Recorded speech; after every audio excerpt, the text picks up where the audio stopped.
Shabbat Shalom, everyone.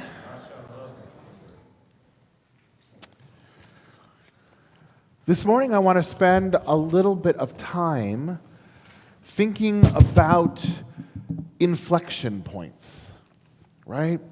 Points in our life, moments in our life where it seems like before and after everything changes. And I want you to just think for a moment about what an inflection point in your own life may have been, what an inflection point in your life may be, or coming up, because inflection points, by their definition, change everything.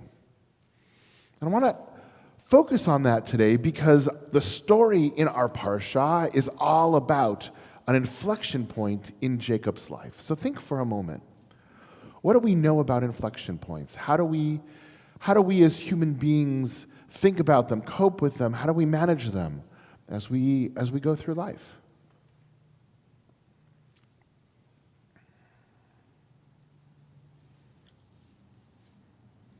What are some of the tools that we use to identify them?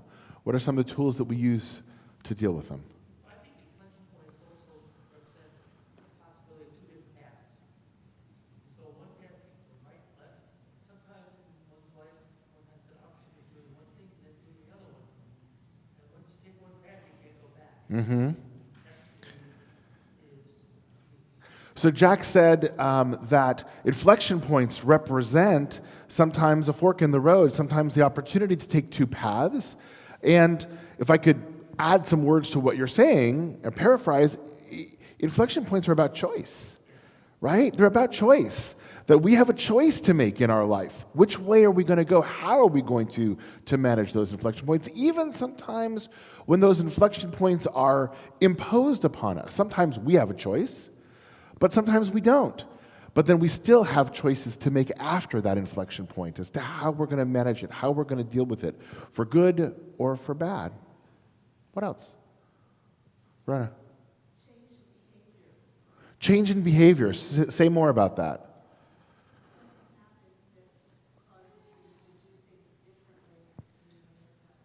So an inflection point for you, Rona, is something that changes your behavior. It causes a person to do something differently.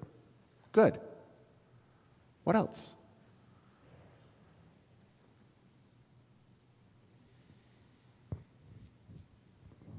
Very quiet today. Well, let's look at, or let's think about the inflection point within our Torah portion today. It's the story of Jacob, right?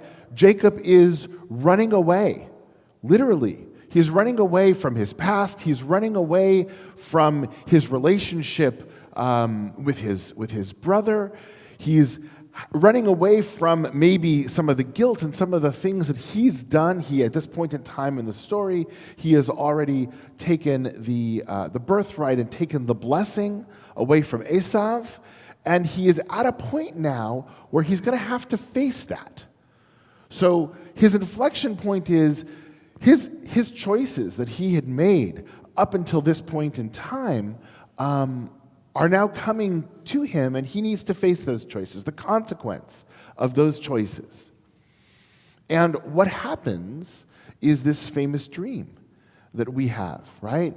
That Jacob goes to sleep. He's alone. He doesn't know what's happening. He sees this ladder. He sees the angels going on, and he wakes up, and everything is different when he recites that famous verse, God was in this place, and I didn't even know it. All of a sudden, his mind, his eyes, his heart was opened to a completely different reality. And so my question is, what happened? Right? What happened to him to open his eyes? Why was that inflection point an inflection point for him? Whereas up to this point in time, he's had a lot of opportunities for choices. What was different about that moment that made this the inflection point in his life?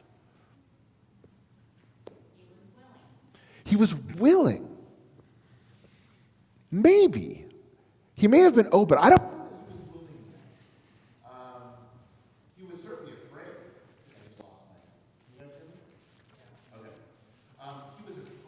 But you did lose it.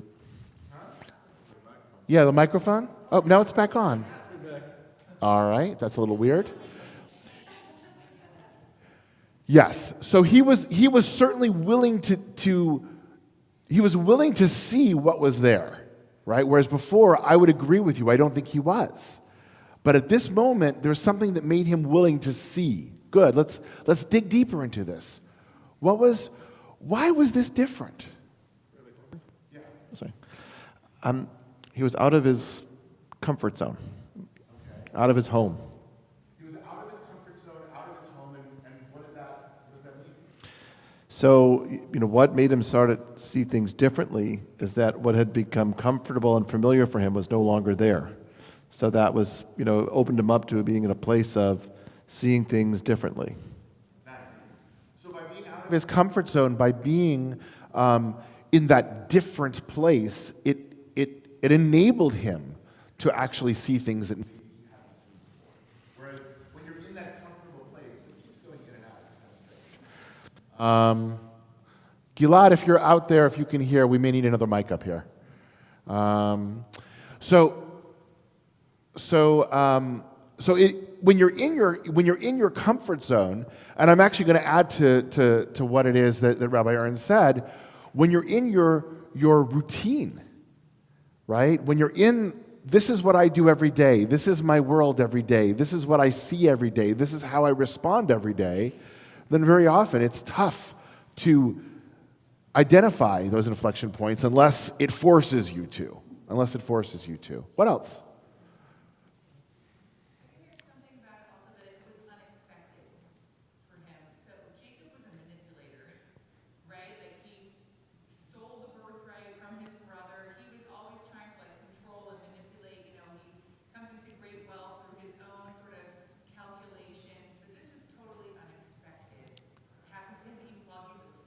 Right. He has no control at all, which is not typical for him. Right. So Jacob, I agree with you. Jacob has always been in control of his life or trying to control his life. Sometimes, he thinks he's in control. He's really not. That's a different story, right?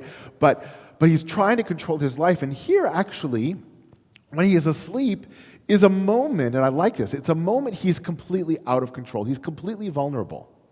There is no more vulnerable moment, I think, in Jacob's life than right here. He's alone. He's in the wilderness. He's literally in the open with his head on a rock, right? There's no more vulnerable moment for him. And while he's asleep, this is what happens.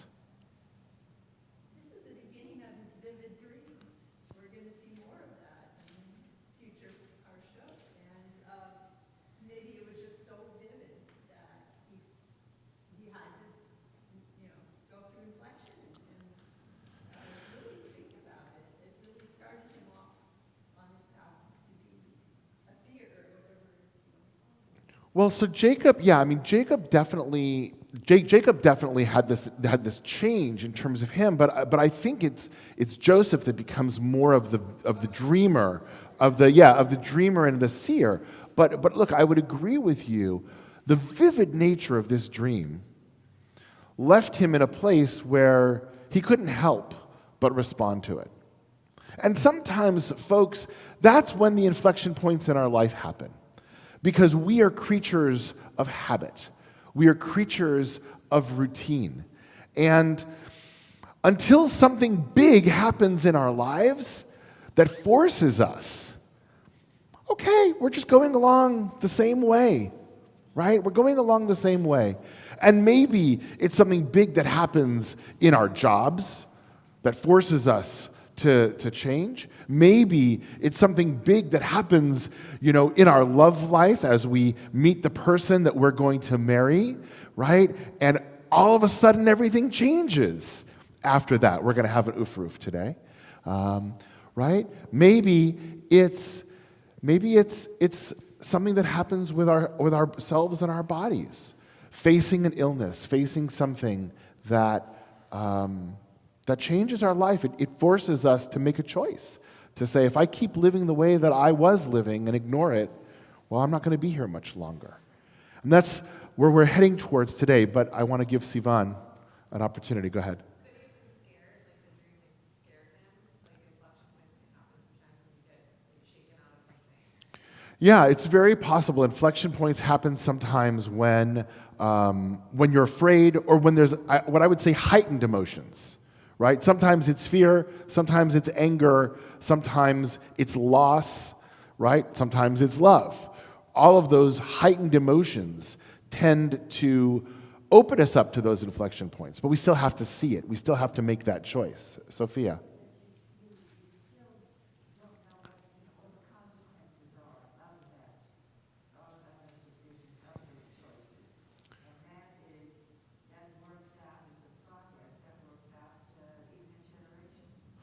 Yes, often we don't know what the consequences, what the results of those choices are going to be. Sometimes it takes generations down the road to say, oh, we now see, based on this inflection point in history, based on this moment, everything changed after that, right? Absolutely. And sometimes we're in control of those inflection points. Like, let's take the establishment of the State of Israel. Right? That was a conscious decision by the Jewish leadership to make that an inflection point. They said, from this moment on, everything is going to be different, and it has been. They were in control of that. They actually took control of that inflection point. But very often, these inflection points are not part of our life or not part of our control. And as we're thinking about it, I was sort of looking in our calendar, in our history, about inflection points. And what's interesting to me and what I found, we just had Rosh Chodesh not too long ago, Rosh Chodesh of Kislev, the new month of Kislev. Hanukkah is coming.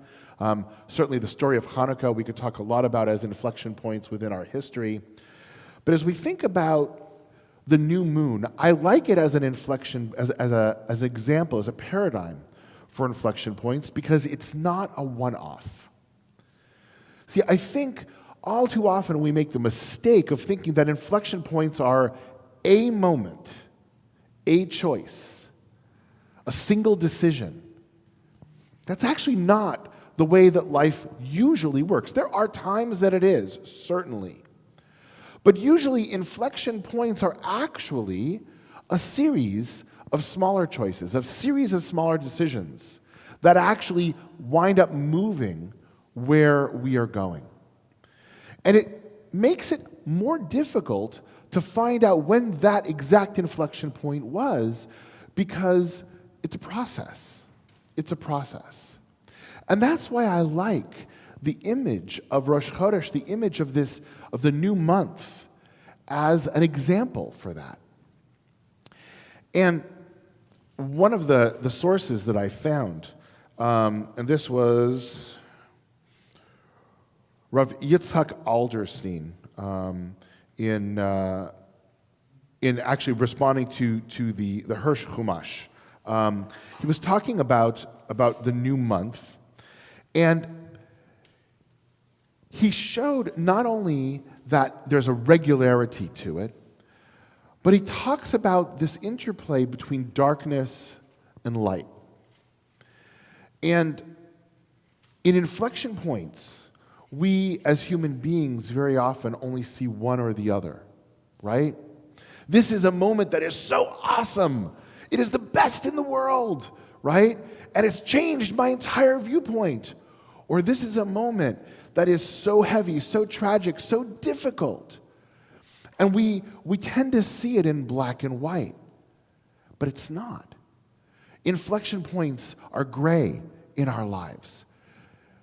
Right? The black and white ones happen very few and far between, but there are inflection moments each and every day within our lives that allow us to say, well, which way am I going to go? How am I going to respond to this problem? How am I going to challenge myself to grow or to learn from what's going on around me? And this mixture between dark and light is a great symbol. He writes, we are required to pass through times of darkness and obscurity, but they will always be followed up by glimpses of illumination. what an interesting way to look at the challenges that face us, right? It's not about just the darkness. It's about finding those moments and those glimpses of light, that sliver of the moon that represents an entirely new month, right? It's always been amazing to me. If I were the one making these decisions, I wasn't, they didn't ask me, right? I would say, wouldn't we celebrate the new moon at the full moon? Right? Wouldn't that make sense? It's the most light. It's the most joyful, right? In the middle of the night, we've got this full moon that's up there, but we don't. We actually celebrate the new month because of its potential, not because of its actuality. And we celebrate it at that time of darkness, at the time when there's no light. We say, we're imagining what this month is going to be. We're imagining what that new moon and that full moon is going to bring us as we go through.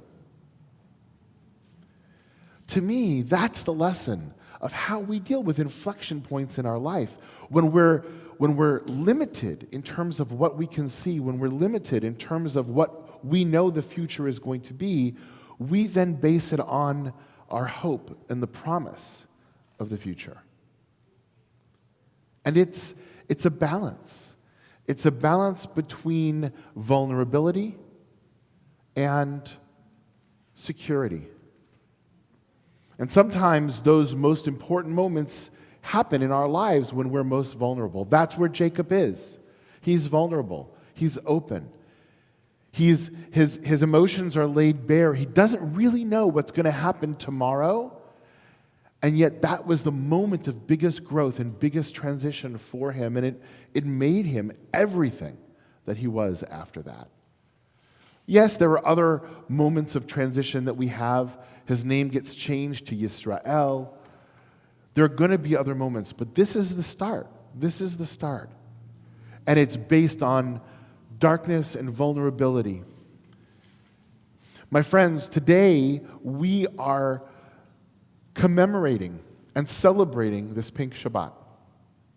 It is, as I've spoken to people, I know Rabbi Ern as well, as we've spoken to people who have either struggled with breast cancer themselves or have loved ones that have struggled with breast cancer, there are few more vulnerable diseases, right? It opens us up to, we have hope, we have promise. Thank God our medical science has gotten to a point where we can actually respond and often treat, but we don't know. And that insecurity, that darkness is overwhelming sometimes. But today we're going to hear some incredible stories and some incredible research that gives us hope, that gives us that little glimpse of light in the midst of that. And so as we move forward understanding that this disease is still with us, it's for us to help support, it's for us to help give that light to those people who are struggling with it. In their vulnerability, in their time of darkness, just like Jacob, it's for us to be that ladder. It's for us to say, you're not alone. So that they wake up, they hear our voices, and they can say, I thought I was alone in this, but my friends, my family, my community, God was in this place. I may not have known it, but I know it now. Shabbat Shalom.